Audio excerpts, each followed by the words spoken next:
तर बाळासाहेबांबद्दल जर तुमच्या मनात निष्ठा असत्या तर तुम्ही कणकवलीला जाऊन नारायण राणेंचा प्रचार केला नसता। ज्या नारायण राणेंचे तुम्ही फार गोडवे गाताय त्या नारायण राणेंचं पोरग वंदनीय बाळासाहेबांबद्दल काय बोललं? राज ठाकरे सुरुवात तुम्ही केली, शेवट मी करणार आहे। आनंद दिघेंचं खरं काय झालं? कट कसा रचला गेला आणि नंतर त्यांचं मरण हे हॉस्पिटलमध्ये कसं दाखवण्यात आलं? आणि तेव्हा 2 शिवसैनिकांना सहन झालं नाही।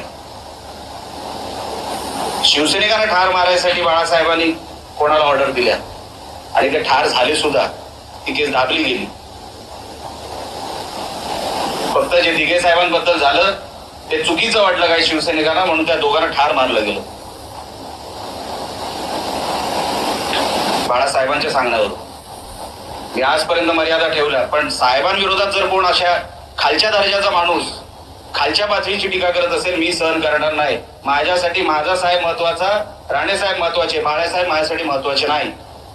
जेवढं मर्यादा आम्ही ठेवली होती ती विनायक राऊतांनी त्या व्यासपीठावर तोडली। ज्यांच्यासाठी राज ठाकरे मत मागायला गेले आणि राज ठाकरेंना काल उमाळे फुटत होते वंदनीय बाळासाहेबांबद्दल, वंदनीय बाळासाहेबांबद्दल फार प्रेम आणि आपुलकीचा पाझर फुटत होता काल राज ठाकरेंना।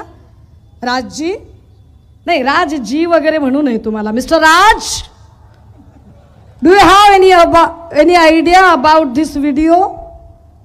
मिस्टर राज, क्या आपको कुछ अंदाजा है इस वीडियो के बारे में?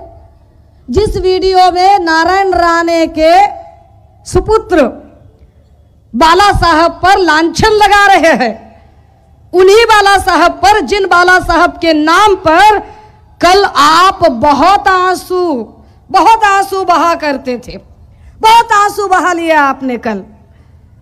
क्या आपको तनिक भी इस बात का, तनिक भी, जरा भी, रत्ती भर भी अफसोस नहीं है कि उसी नीलेश राणे के बाप को चुन कर लाने के लिए आप कणकवली में गए? तो आप कौन है?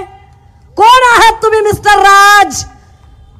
कोण आहात मिस्टर राज?